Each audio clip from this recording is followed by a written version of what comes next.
문과도 똑같죠. 어떤 애가 생윤을 막 해요. 생활과 윤리를 해요. 근데 걔 보고 야, 나 한 과목 더 써야 돼. 그럼 걔가 한국사를 쓰겠어요? 걔 만약에 지금 2016학년도 기준이라면 한국사 선택 안 할 거 아니에요. 뭐 법정 이런 것도 안 해요. 지리 이런 것도 안 하고. 그냥 하는 거는 뭘 선택하는 거냐면 그냥 사문 선택하는 거죠. 그러니까 그런 선택자들이 많기 때문에 선택 과목에 대해서 말씀을 드리면 선택 과목은 모수가 많은 것들을 선택하는 것이 좋은데 그 모수가 많은 것들을 선택하되 아이가 잘할 수 있는 걸 선택하는 것이 가장 좋습니다. 정말 부탁드릴게요. 아이가 잘할 수 있는 걸 선택하셔야 됩니다. 아이가 잘할 수 있는 걸 선택하는 것이 훨씬 더 입시적으로 유리한 겁니다. 그러니까 당연히 잘할 수 있다는 기준은 아이가 많이 맞춰서 높은 백분위를 받을 수 있다는 뜻입니다. 그게 2학년 3학년 올라가는 겨울방학 때 굉장히 많이 고민을 하시는, 입시적으로 굉장히 많이 고민하시는 거기 때문에. 그러니까 자연계 학부모님들이 많으시니까 자연계로 말씀드리면 생원이 표점이 굉장히 높았습니다. 표준 점수가. 생원이 굉장히 높았는데 내년에 생원이 표준 점수가 높다고 아무도 보장 못했죠.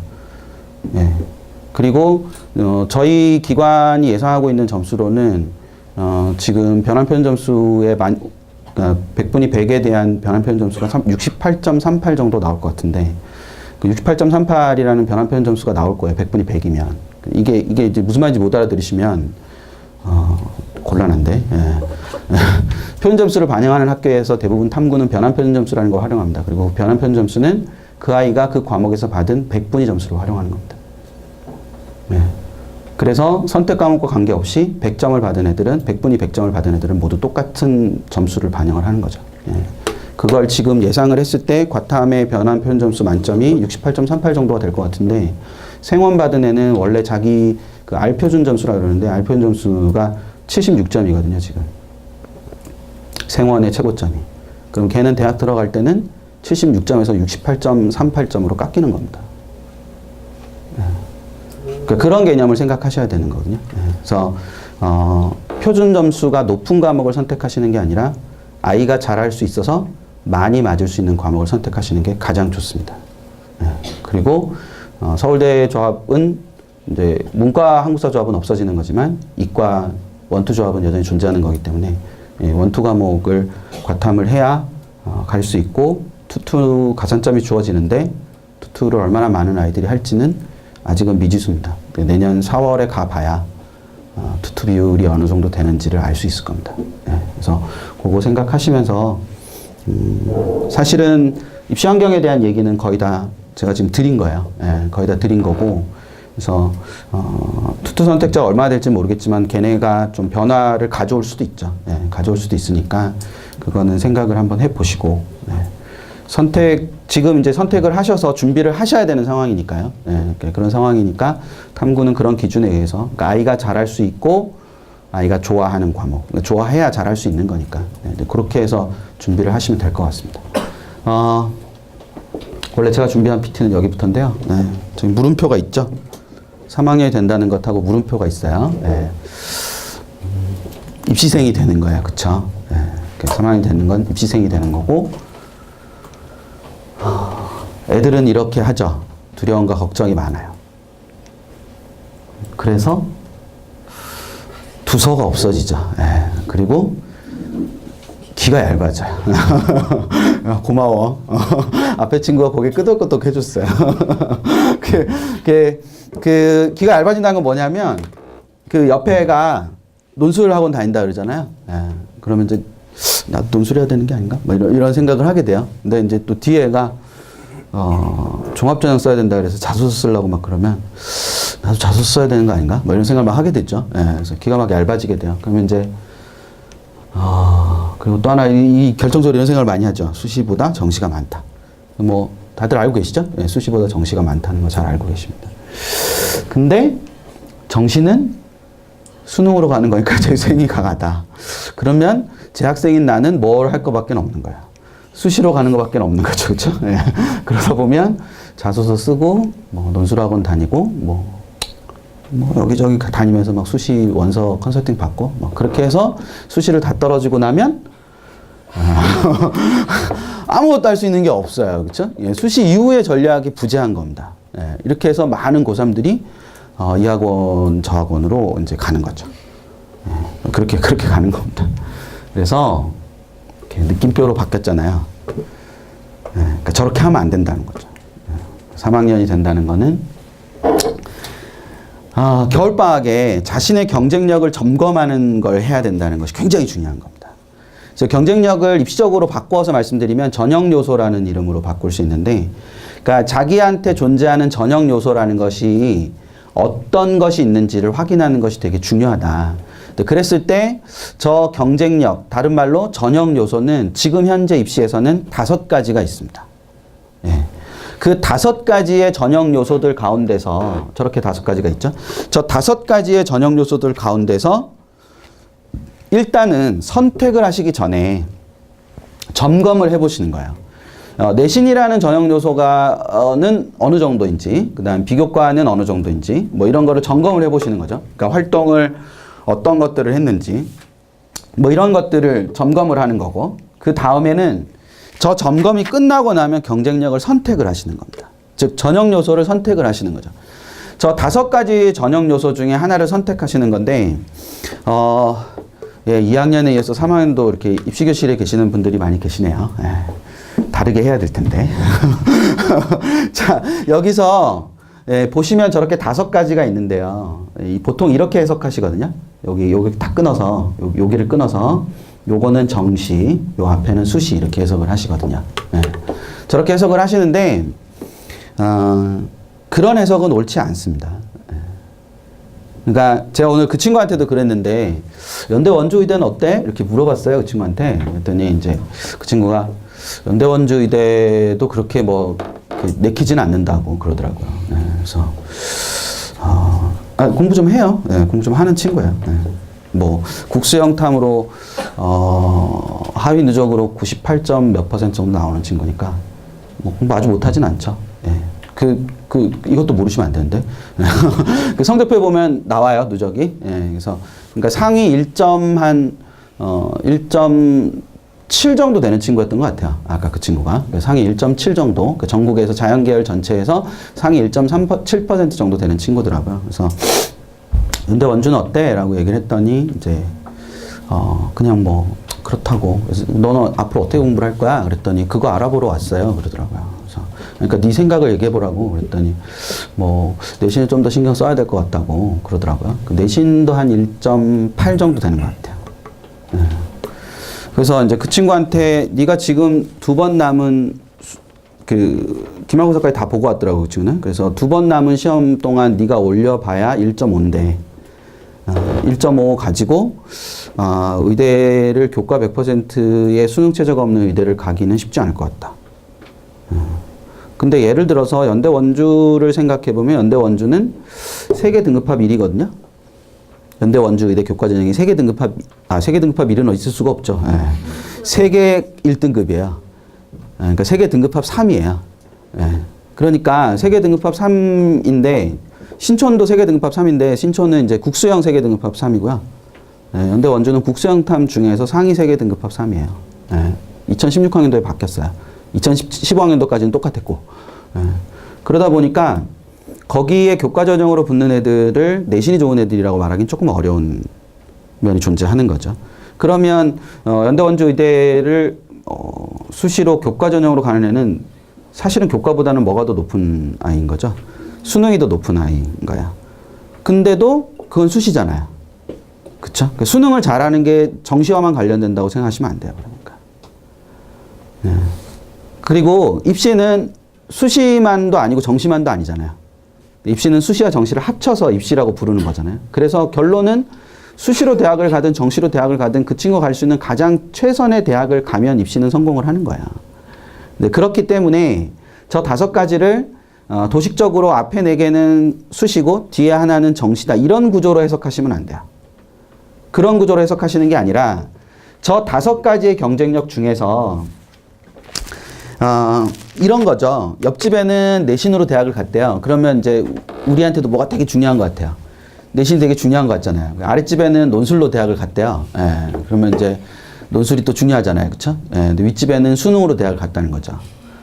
그래서 우리 애를 내신도 시키고 논술도 시키고 수능도 시키면 어떻게 돼요? 나중에 갈 데가 없죠. 그래서 그렇게 막 마구잡이로 선택을 하시는 게 아니라 가장 뛰어난 경쟁력 하나와 그 다음 경쟁력 하나를 선택하시는 거예요.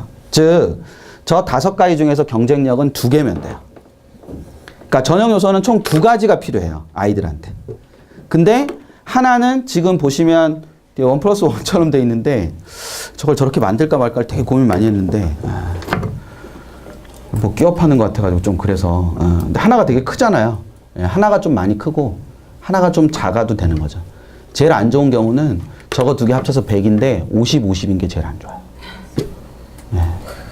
그럼 그냥 50 기준으로 써야 되잖아요. 근데 저게 만약 70, 30이면 70 기준으로 쓰면 되잖아요. 뭔지 되시겠죠? 근데 그런 구조라고 생각하시면 돼요. 그러니까 충남대 의대 교과 전형하고 건양대 의대 교과 전형이 있는데 2개의 교과 전형은 수능 최저가 하나는 이 정도 되고요. 하나는 이 정도 돼요. 근데 충남대 의대가 높죠, 당연히 건양대 의대보다는. 근데 뭐 만약에 그러니까 쉽게 단순하게 설명을 드리면 충남대 의대가 70점짜리고 건양대 의대가 60점짜리라고 가정을 하면 건양대 의대 수능 최저 기준은 20점 정도 돼요. 그 60점 중에서. 그러면 자기 내신이 40점인 걸 증명하면 그 대학을 갈 수 있는 거잖아요. 근데 충남대 의대가 70점이라고 가정을 했을 때 수능 최저 기준이 어느 정도 되느냐? 35 정도 돼요. 70점 중에서. 그러면 자기 내신이 얼마임을 증명하기만 하면 돼요. 35임을 증명하기만 하면 되죠. 그러니까 당연히 충남대 의대를 교과 전형으로 가는 애랑 건양대 의대 교과 전형으로 가는 애 중에 누가 더 점수가 높을 수밖에 없는 거죠. 건양대 의대를 가는 애가 내신 점수는 더 좋을 수밖에 없는 거예요. 구조상. 을지대 의대는 그 중간에 애매하게 있죠. 한 65점 정도라고 생각하시면 되는데 65점 정도라고 을지대 의대를 잡는다고 하면 을지대 의대는 최저가 40점이 넘어요. 그러면 내신이 25만 있어도 뭐라는 거 자기가 을지대 의대를 갈 수 있음을 증명할 수 있잖아요. 그러니까 거기 가는 애들은 훨씬 더 떨어지는 애들이 가는 거죠. 2015학년도 기준으로 을지대 의대 같은 경우는 최종적으로 붙은 애가 3.86이었으니까 그 학교 발표 자료가 그래요. 학교 발표 자료가. 그러니까 그런 구조를 생각을 하시는 거예요. 제가 이제 편의상 의대를 말씀을 드리는 거예요, 지금. 그러니까 그런 구조를 생각하신다는 거는 저 하나가 중심이 뭔가 있으면 그걸 활용해서 갈 수 있다는 거죠. 근데 분명히 의대들 중에서도 최저가 없이 내신만 보는 데가 있단 말이에요. 그런 데는 내신이 뛰어난 되는 거잖아요. 그럼 당연히 내신 점수 붙는 애들 점수가 당연히 위로 모을 수밖에 없는 거예요. 위로 갖다 붙을 수밖에 없는 거죠. 그러니까 그런 구조를 생각하시면 되는 거예요. 그러니까 예를 들어서 2016학년도 지금 진행 중인데 한양대가 가장 먼저 발표를 했는데 한양대 교과 전형 합격자를 제일 먼저 발표를 했어요. 합격자를 발표했는데 굉장히 상징적인 사건이 있었죠. 그러니까 이제 통상적으로 저희가 한양대를 떨어지고 서울대를 붙는 애들이 되게 많다고 얘기해요. 그러니까 그걸 유독 한양대를 얘기를 하는 건 한양대가 교과 100% 전형이 있는 가장 높은 학교이기 때문에 그래요. 교과 100% 전형을 가지고 있는 학교 중에 제일 높은 학교가 지금 한양대거든요. 나머지 학교는 교과 100% 전형이 없어요. 그런 상태여서 한양대는 거기다가 더더군다나 이제 수능 체제도 없잖아요. 수능 체제도 없는 상황에서 교과 100% 전형이기 때문에 수능도 못하고 뭐 비교과 활동도 없고 내신만 뛰어난 애가 쓸 수 있는 가장 높은 대학이 한양대니까 글로 다 몰리게 돼 있어요. 그럼 저희가 통상적으로 어떤 얘기 많이 하면 1.5인 애가 내신이 1.5인 애가 한양대를 떨어지고 서울대를 붙는 건 너무 흔한 일이다 이렇게 얘기하거든요. 근데 아무도 한양대가 더 높은 학교라고는 하지 않잖아요. 한양대가 더 높은 학교예요? 그건 동의하실 수 없어요? 참. 제가 이 예를 들 때마다 진짜 슬퍼요. 제가 한양대를 나와서. 그게 한양대를 근데 통상적으로 어머니 아버님 생각하시기에 어떤 대학을 떨어지고 어떤 대학을 붙으면 이 대학이 더 높은 대학이어야 되잖아요. 근데 한양대를 떨어지고 서울대를 붙었는데 서울대가 더 낮은 대학으로 생각 안 하시잖아요. 그러니까 그게 왜 그러냐면 전형이 다르니까 그렇죠. 그래서 저희 이제 그 많은 학원에 있는 재수생들 중에 자연계에서 올해 이제 이것저것 막 이렇게 다 받아보니까 내신이 1.01인 애들이 몇 명 있었는데 자연계 1.01이면 되게 아름답죠. 그게 잘 못 보셨죠. 저는 1.0도 봤어요. 그 성적표 1밖에 없는 거죠. 걔 삼수야, 삼수. 근데 이렇게 1.01인 애가 한 3명 정도 있었는데 걔네가 공교롭게 다 한양대 미래자동차를 썼어요. 네, 그런 과가 있어요.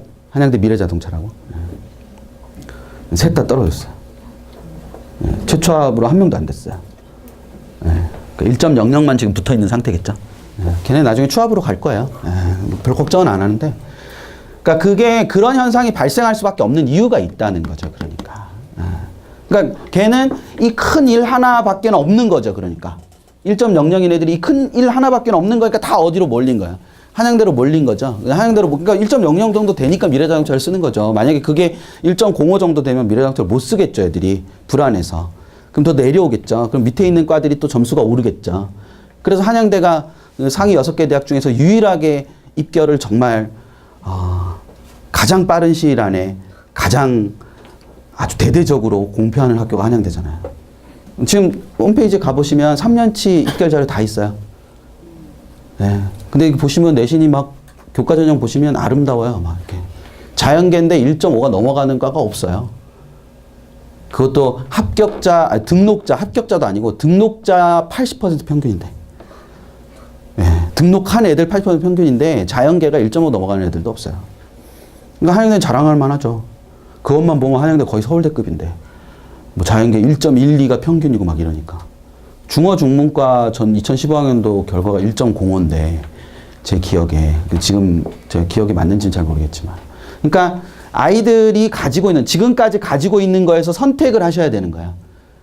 이제 3학년 올라가는 거기 때문에. 예, 근데 선택을 하시는데 그 선택의 기준이 다른 아이와 비교하는 게 아니고 그 아이 전체적인 것 중에서 가장 높은 거 2개를 고르시는 거라는 거죠. 그게 중요한 포인트고 이게 만약에 50, 50인 게 제가 안 좋다 그랬잖아요. 근데 아직 시간이 있잖아요. 그쵸? 그러니까 50, 50인 애가 있으면 이걸 70으로 만드시면 되잖아요. 굳이 뭐 이 50을 30으로 만드실 필요는 없죠. 예. 그러실 필요는 없고 그냥 이 50, 50 있는 거를 이걸 70으로 만드시면 120이 되는 거잖아요. 걔는. 그럼 경쟁이 더 있어지는 거잖아요. 예. 그러니까 문제는 이제 30, 30인 애가 문제인 거죠. 예. 그럼 30, 30인 애는 그걸 70으로 만들면 100이 되는 거니까. 그러니까 구조 자체를 그렇게 해서 만드시려고 하시는 게 중요하되 수능이라는 게 뭐에만 국한되는 거라고 생각을 안 하셨으면 좋겠다. 예, 정시에만 관계되는 거라고 생각 안 하셨으면 좋겠다. 예, 그러니까 수능이라는 것 자체는 굉장히 범용성이 넓은 전형 요소예요. 수능이라는. 그래서 얘가 70과 30 정도의 비율을 가지고 있으면 가장 좋을 거다. 그러면 이제 어떤 의미에서 좋은 거냐면 고민을 좀 덜 하시면서 쓰실 수 있는 거예요. 원서를. 저기 둘 다 좋아버리면 여기 쓸까 여기 쓸까 이렇게 고민을 많이 하게 되잖아요. 근데 고민을 좀 덜 하시게 되는 그런 게 있으니까 그렇게 해서 경쟁력을 선택하시는 걸 겨울방학 때 꼭 하셔야 된다. 대부분의 아이들은 요거 하나 남아 있거나 뭐 요거 하나 남아 있거나 뭐 요거 2개 남아 있거나 뭐 그러겠죠. 대부분의 아이들은 그렇게 할 거예요. 그러니까 그거를 어떤 식으로든 선택을 하시면 돼요. 그리고 선택을 하시면 그 다음에 뭔가를 할 수 있는 것들이 생기겠죠.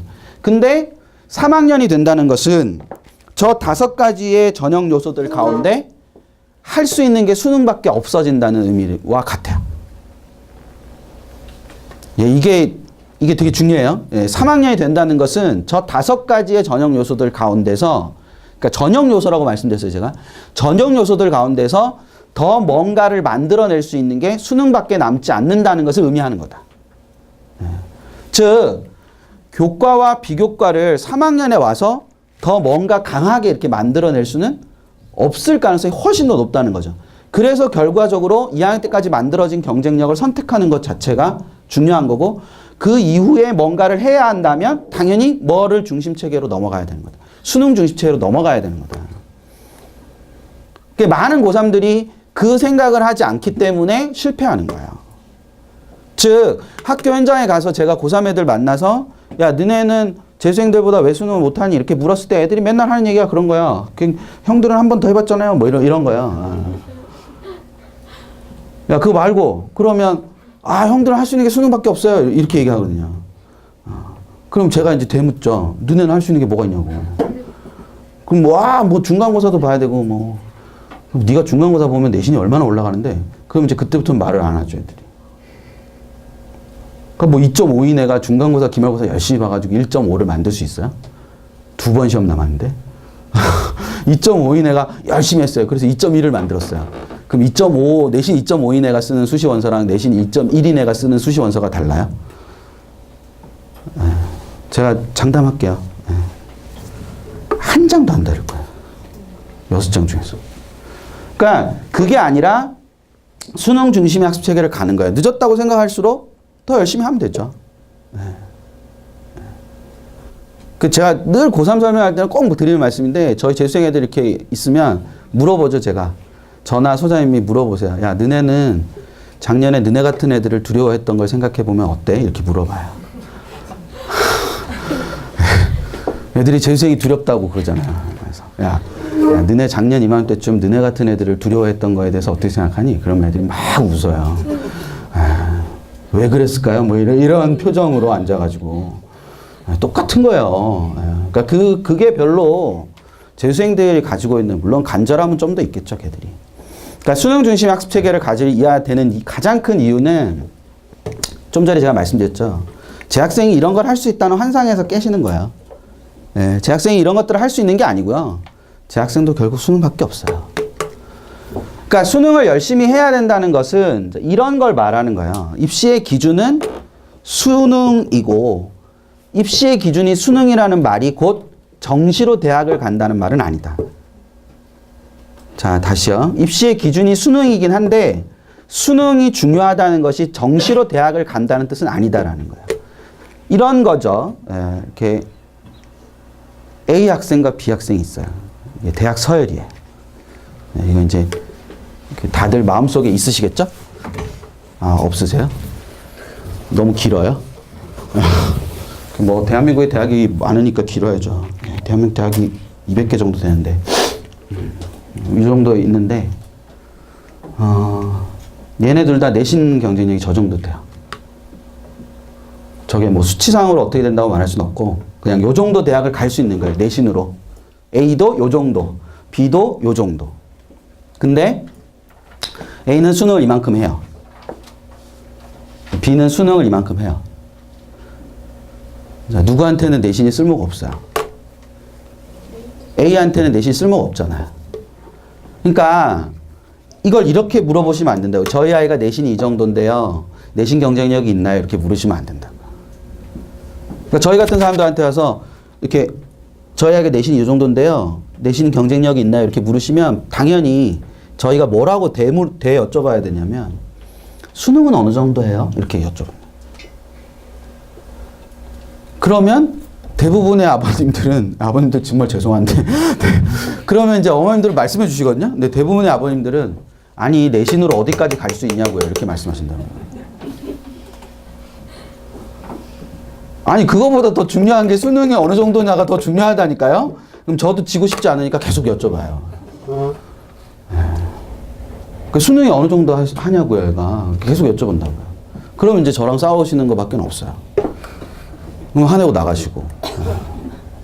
애랑 엄마는 죄인이 돼 있고. 왜 그런지도 모르겠는데, 아빠가 화내고 나갔으니까. 그러니까 구조가 그게 아니고, 애가 수능이 이 정도가 되면 얘는 의미가 없는 거예요. 근데 얘가 수능이 이 정도 되면 이건 굉장히 의미 있는 거죠. 그래서 수능이 입시의 기준이 되는 거예요. 그러니까 애가 논술학원에 갔더니 논술을 잘한대요. 논술학원을 그러면 6개월을 다녔는데 애가 논술을 못한다 그러면 어떻게 돼요? 아니 안 그래요? 애를 6개월 동안 논술학원 보내서 6개월 뒤에 가셨어요. 가셔서 우리 애가 논술을 어느 정도 하나 이랬는데 잘해요 언니. 그럼 그러지 그럼 뭐라 그래요? 잘한다 그러지? 그러니까 잘한다고 해야 계속 다닐 거 아니에요. 그러니까 그게 그 평가 기준 자체가 되게 모호한 거잖아요. 그 잘한다는 기준 자체가. 그러면 그래서 딱 학교를 찍어서 여기 갈 정도 되나요? 하고 한번 물어보세요. 그렇게. 그럼 뭐라 그러시나? 갈 수도 있고 못 갈 수도 있죠. 이렇게 얘기하시겠죠. 그건 학원 안 다녀도 저도 할 수 있어요. 그러니까 그게 그런 경쟁력 자체의 어떤 딱 절대적인 기준 자체를 이렇게 놓을 수 있는 게 아니라고요. 그렇기 때문에 수능 경쟁력이 어느 정도의 위치에 있느냐가 정말 중요한 거라는 거죠. 그걸 바탕으로 뭔가를 하셔야 되는 거예요. 이렇게 쓰는 거예요. 수시원서는. 여기 한 장 쓰시고요. 자, 얘 수능 경쟁력 여기잖아요. 그럼 여기서 한 장 쓰세요. 그리고 아래에서 한 장 쓰세요. 그럼 몇 장이 남죠? 예, 위에 4장 쓰세요. 그 위에 내장을 뭐 어디 쓸까 묻지 마시고요. 어차피 뭐 말씀드려도 마음대로 쓰실 거잖아요. 그러니까 그냥 여기 두 장을 쓰시는 거예요. 대신에 여기 두 장은 얘가 가면 안 되는 데잖아요. 그쵸? 네, 그러니까 애가 뭔가 열쇠를 쥐고 있어야죠. 키를 되잖아요. 그러니까 수능 이후에 논술이 있거나 수능 이후에 면접이 있어서 내가 안 갈 수 있는 학교를 선택하시는 거예요. 그래야 손해가 안 나죠. 근데 여기 있는 대학은 수능 이전에 논술을 봐도 가셔야죠.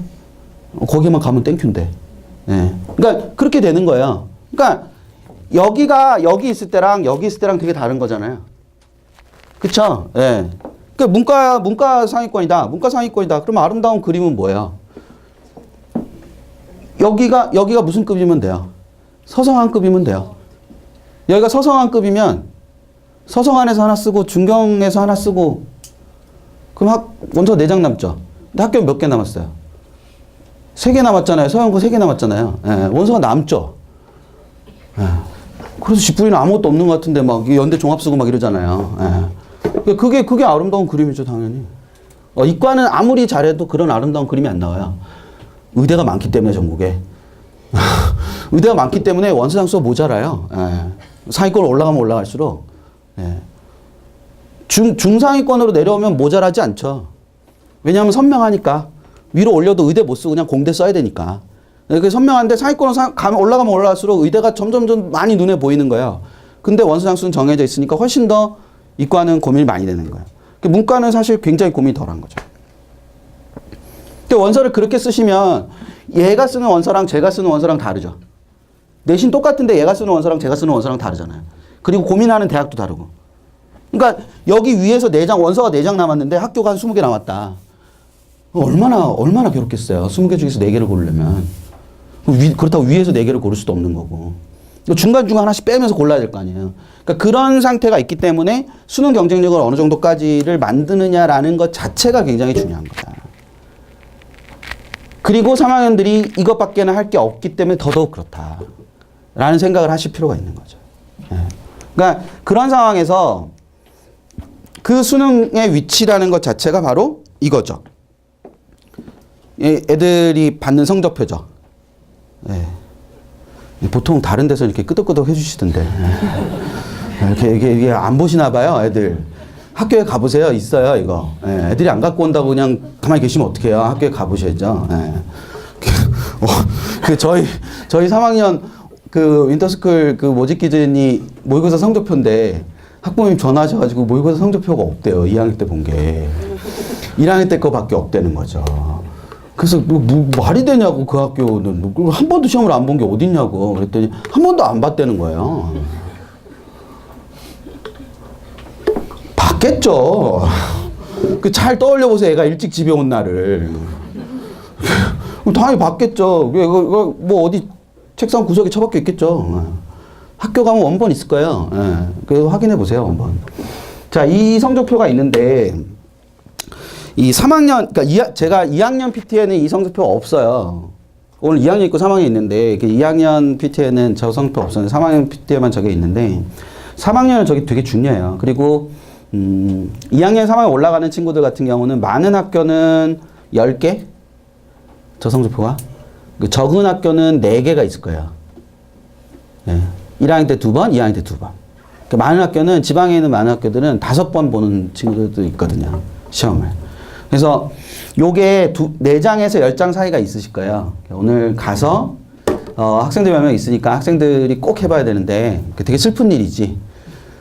이걸 꺼내서 보는 것 자체가. 이걸 다 꺼내서 이렇게 쫙 펼쳐놓고, 나의 역사를 이렇게 보면서, 제일 먼저 해야 되는 일은 여길 보는 거예요. 특히 3학년 올라가고 난 뒤에 반드시 교육청 모의고사를 보고 난 다음에 제일 먼저 봐야 되는 건 여기예요. 이 성적표의 절반이죠. 이 성적표가 3등분이 되는데 그 3등분이 제일 많잖아요. 그럼에도 불구하고 가장 이 성적표에서 인기가 없는 항목이죠. 여기 그런 게 적혀 있어요. 10, 2, 4, 5, A 뭐 이런 게 적혀 있어요. 아, 이거 잘 안 보이셔도 돼요. 이거 안 보셔야 되는 거예요. 남의 성적표인데 보시면 어떡해요. 얘는 뭐가 돼요, 얘는. 아, 얘는 지 성적표 이렇게 돌고 있는지도 모를 거예요. 대학 갔어요. 물론 얘한테 동의를 구하진 않았죠. 근데, 저기에 15, 2, 4, 12, 2, 5, B, A 뭐 이런 게 적혀 있을 거예요. 그게 뭐냐면 10번은 2번이 답인데 2번을 써서 맞췄는데 A다. 이런 말이에요. 근데 13, 2, 4, X, B 뭐 이렇게 돼 있으면 13번은 2번이 답인데 4번을 써서 X니까 틀린 거죠. 근데 B예요. 그 알파벳이 뭐냐면 A는 그날 얘랑 같이 이 과목을 시험 본 애들 중에 그러니까 보통 애들이 난이도라 그러는데 정확히 말하면 난이도가 아니고요. A는 그날 같이 시험 본 애들 중에 80에서 100%가 맞힌 거예요. 저 문제를. B는 안 쓰셔도 돼요. 여기 밑에 다 적혀 있어요. 네, 오늘 대학 성적표 보시면 여기 밑에 친절하게 적혀 있어요. 네. B는 80에서 60이죠. C는 60에서 40일 거 아니에요. 그쵸? 그러니까 우리 애가 A라고 적혀 있는데 위에 X라고 돼 있어요. 그러면 그 80에서 100인 거를 뭐 한 거예요? 그쵸? 그러니까 우리 애가 하위 20%라는 뜻이에요.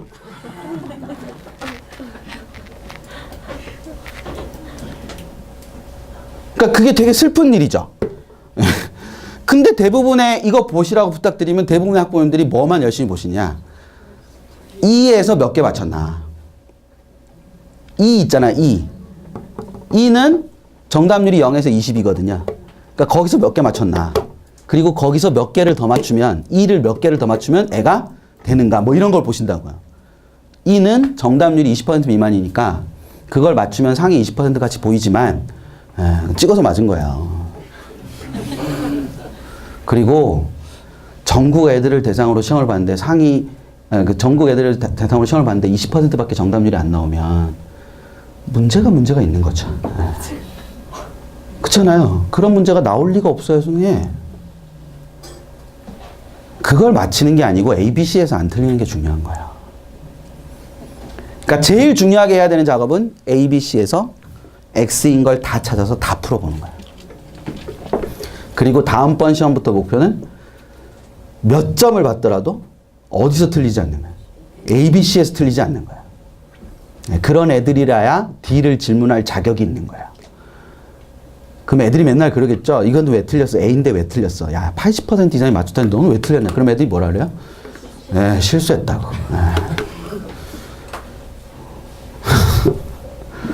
그 실수가 모여서 실력이 되는 거예요. 그러니까 여기서 ABC인 거를 먼저 하는 거예요. 성적표를 다 꺼내서. 네. 뭐 시험지가 없을 거예요, 애들이. 그쵸? 시험지를 갖고 있을 것 같으세요, 애들이? 그 걔도 문제가 있죠. 1학년 때 봤던 1학년 3월 달에 본 시험지를 아직 갖고 있다고 애가? 그 걔도 문제가 있죠.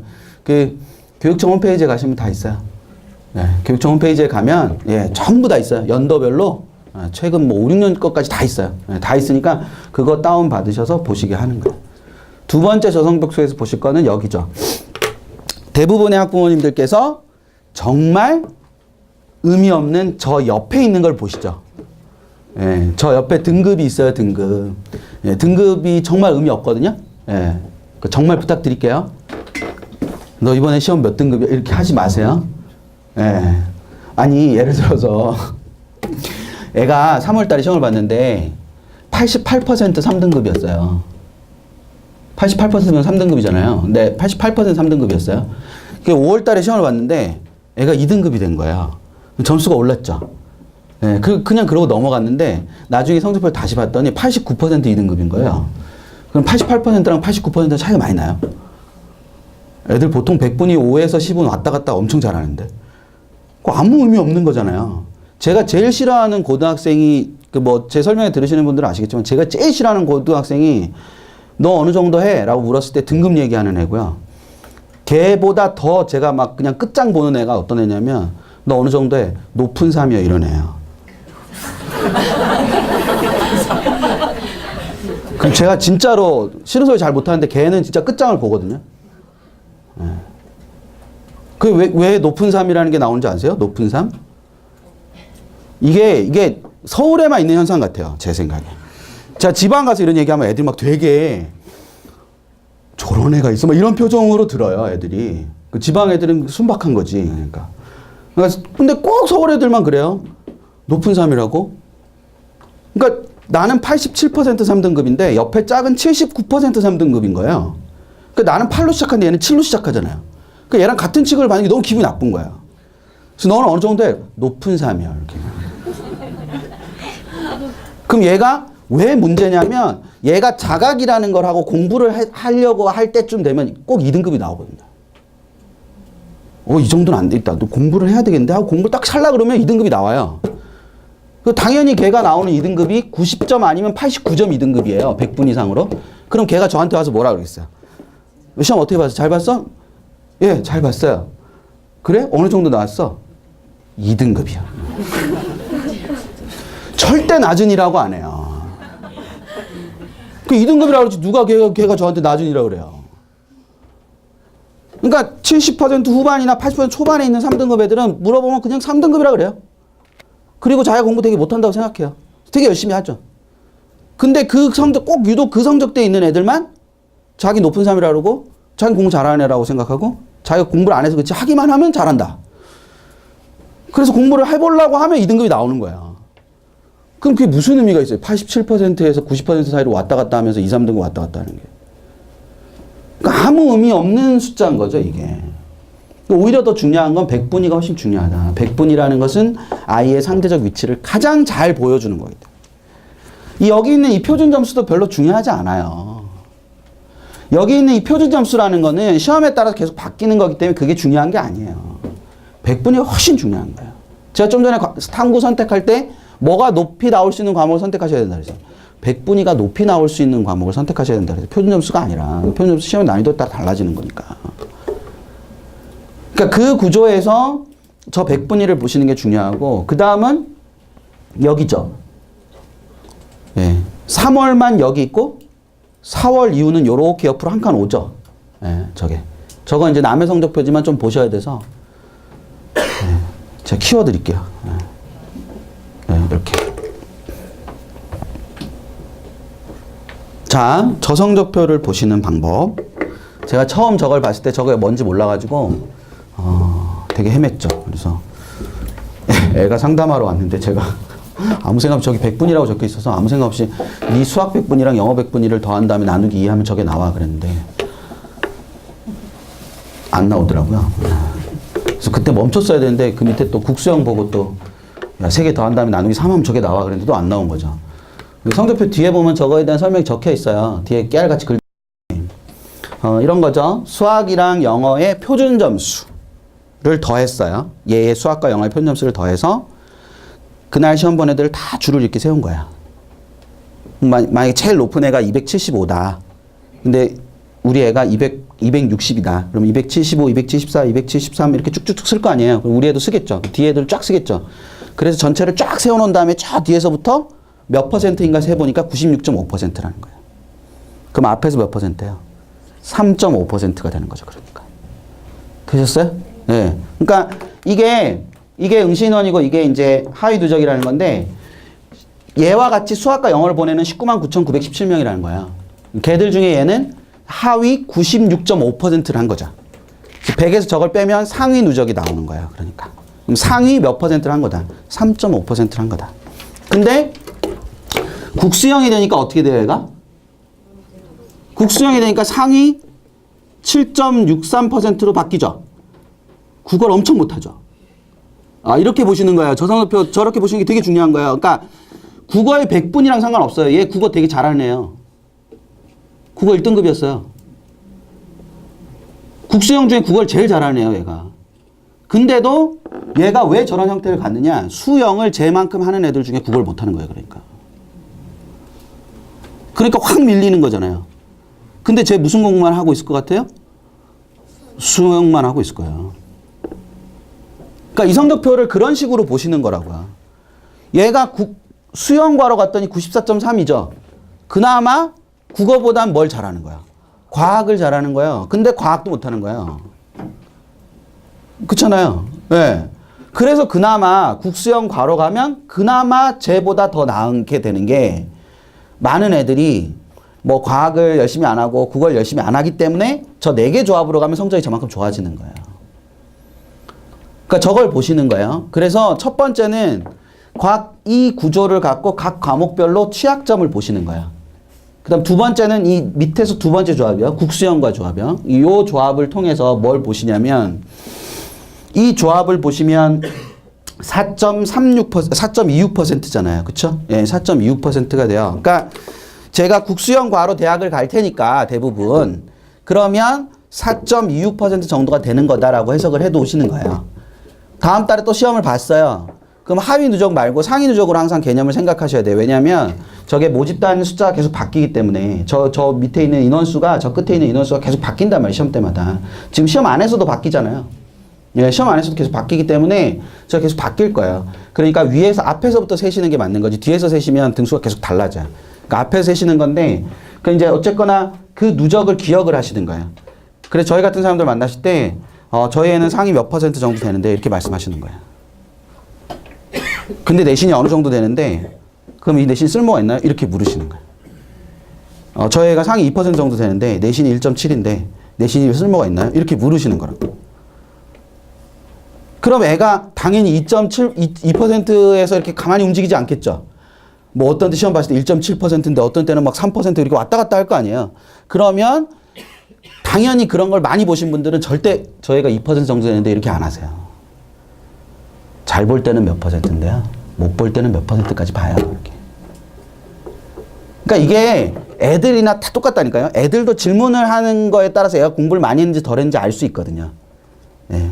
공부를 많이 안 해본 애들이 하는 질문은 선생님 이번에 답은 몇 번인가요? 뭐 이거잖아요. 그냥.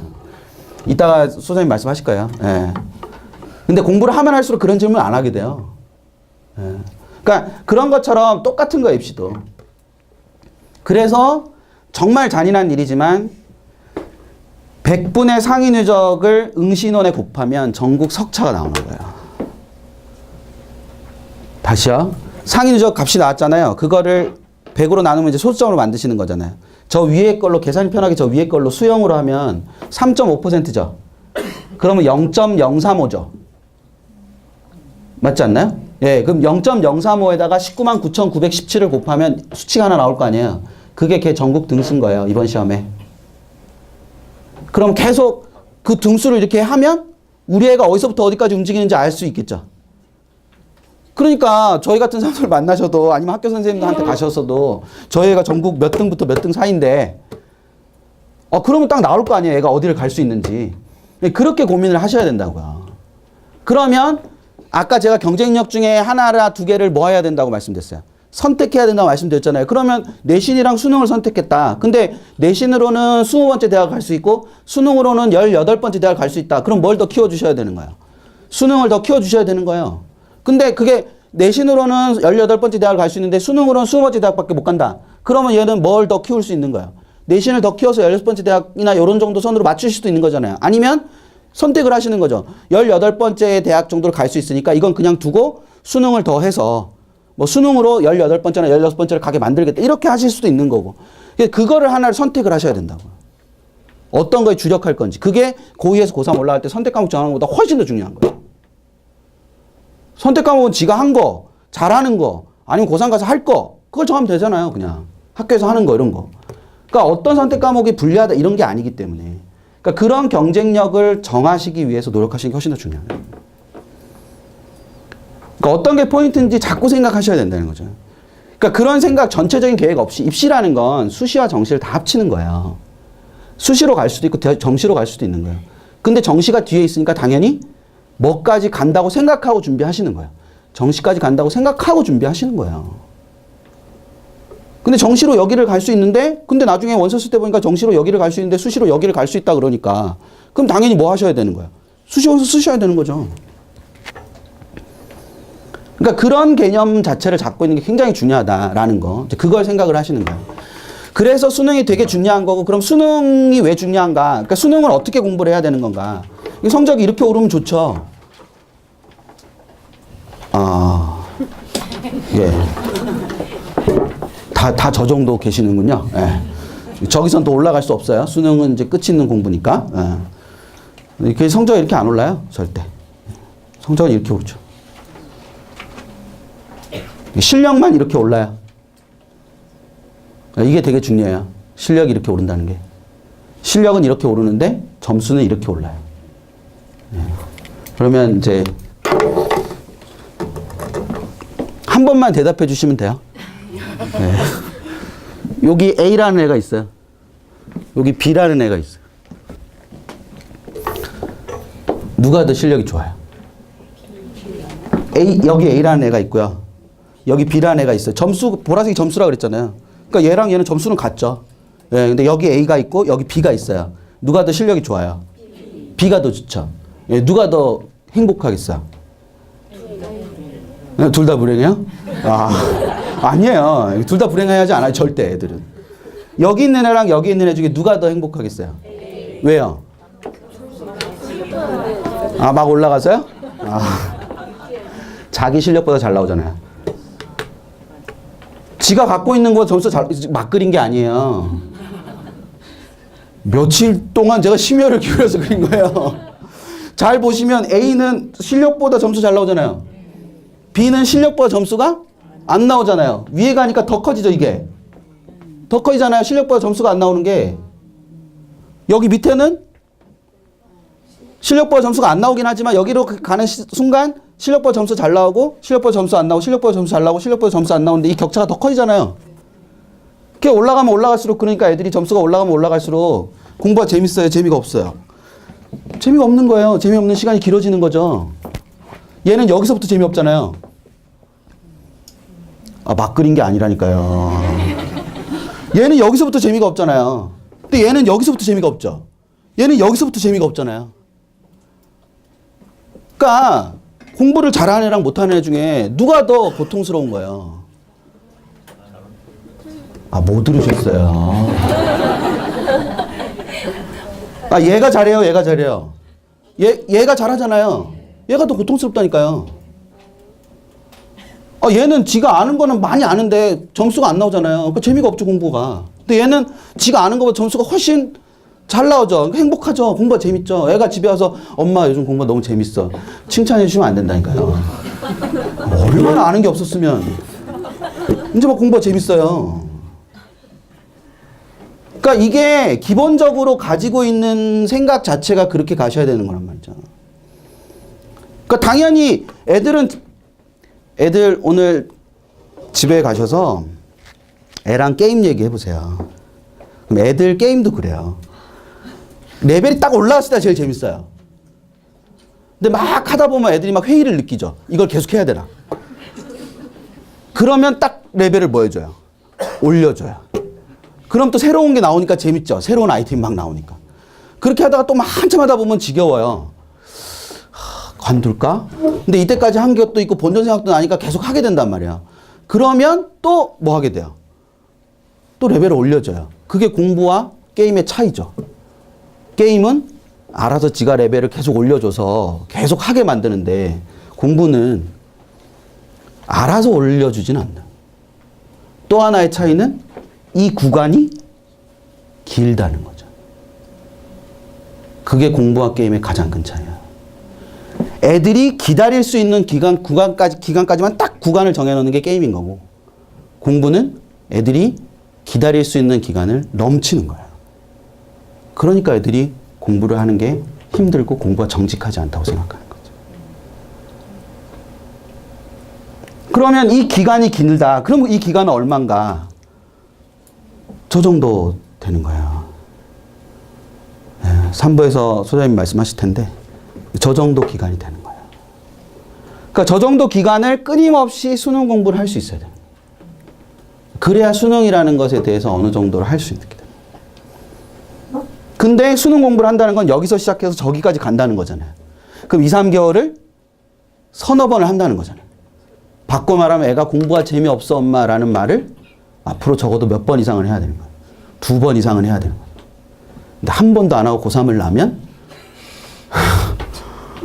공부가 너무 재밌다고만 하고 고3을 나면 그게 더 심각한 거예요.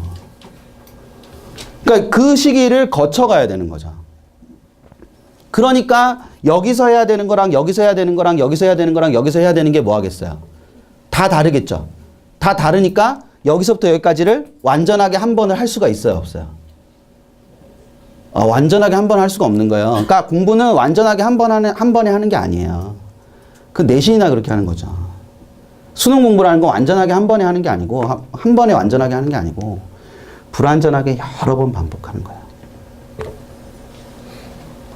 어차피 완전하게 하고 넘어가도 다 까먹어요. 그러니까 불완전하게 여러 번 반복하는 게 훨씬 더 생산적인 방법이라는 거죠. 그거를 생각을 잘 하시고, 학생들이 많았으면 좀 더 좋았을 텐데. 하기야 뭐 학생들이 제가 이렇게 얘기한다고 뭐 하진 않겠죠. 학부모님들한테 다시 한 번만 부탁드리면 이런 악순환을 만드시면 안 되는 겁니다. 수능이 불안해요. 그럼 뭐에 매달리게 돼요? 정시를 회피하죠. 그럼 뭐에 집착하냐면 수시에 집착을 하게 돼요. 그럼 뭘 하는지도 모르고 수능 준비만 하겠죠. 이제 수시 준비만 하겠죠. 그럼 수능 준비가 소홀하고 그럼 또 수능이 뭐예요? 불안하죠. 그럼 정시까지 안 갈라 그러겠죠? 그럼 꼭 어디로 가야 돼요? 수시로 가야 되죠. 이런 걸 악순환이라고 그래요.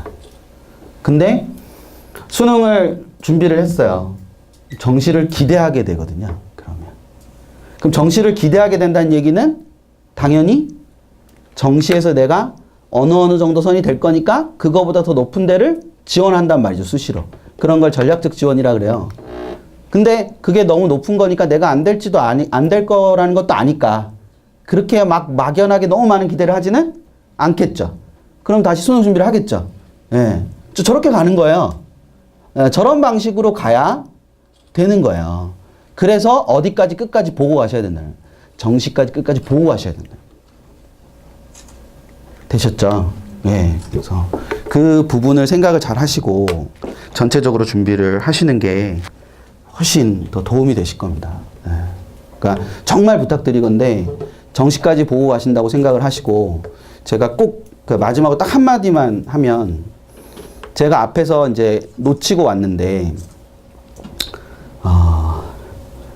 소장님 도착하시는 시간에 맞춰서 제가 막 하느라고 늘렸다 줄였다 하셔서 그래서 말씀을 드리면 수시를 많이 뽑잖아요. 정시를 적게 뽑고요.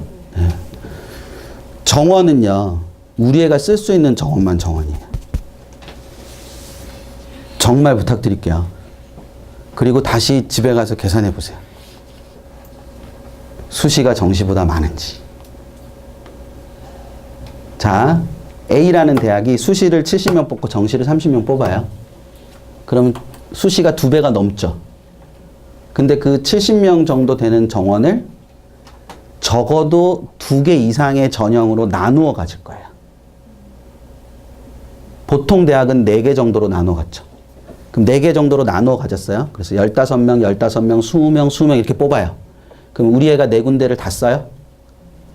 법적으로는 쓸 수 있죠. 그렇지만 4개를 다 쓰는 아이들은 없죠. 많이 써요? 몇 개 써요?